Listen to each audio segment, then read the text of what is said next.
half a bag of my diced frozen potatoes. If you have a regular size crock pot, a full bag will probably work perfectly.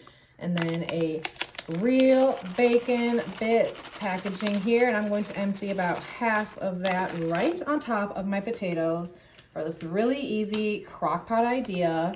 We've got some cheddar jack cheese going right on in as well. If you guys want to use a regular cheddar, sharp, mild, medium, whatever your favorite is. I'm using most of that entire bag, but saving just a little bit for later. And then I'm going to bring in my fresh onion. I just chopped this up and I ran out of regular storage containers, so I just got my jar out. I love reusing jars. They're like perfect and easy for these little fresh ingredients when you chop them up. So about half of that onion as well. And then coming in with some, whew, there we go, chicken stock. You guys can also do chicken broth. I actually had to Google what the difference was. So chicken stock, I guess, is used with the bones, and then chicken broth is just chicken and vegetables. So that's the difference if you care to know, or if you didn't already. And then I'm gonna make this a little creamy with some heavy whipping cream. And this is going to just fill the remainder. So that chicken stock was about halfway in my crock pot, and the remainder is going to be this heavy whipping cream. Beautiful.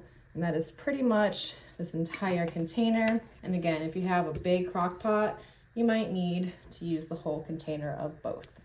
I'm gonna come in with a little bit of onion powder for a little bit more onion taste. I love onion, I think it's delicious. And then some garlic salt as well. If you have some fresh garlic, you can put that in there as well. That would be delicious. And then finishing it off with some black pepper to taste, whatever you think you would like.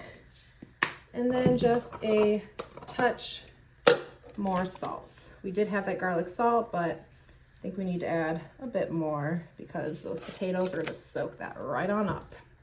Now we're just gonna go ahead and give this a mix. Go ahead and bring out your spoon. Just give this a nice mix so that cheese can get all the way down and mix with that yummy, delicious potato. We want all that seasoning to get nice and mixed up right on in there. This is already smelling so good, and I just know it's gonna taste amazing. Hopefully like a knockoff of like Texas Roadhouse's soup, or maybe like Panera's, but this is looking great already.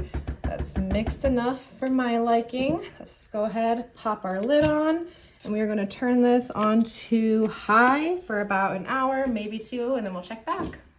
I had gotten called into work, so I had to bring my soup home, but let's check it out. All right, it is smelling delicious. And if you remember, we saved a little bit of this cheese, and that is just going to get sprinkled right over the top just for some extra delicious cheese. And we have a little bit of that bacon left as well that we're also just gonna sprinkle right on over the top. This is just smelling and looking so good. So let's go ahead and get a nice ladle full right into my bowl. And now we can go ahead and give it a try.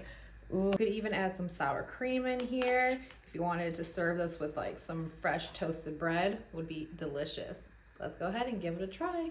Cheers.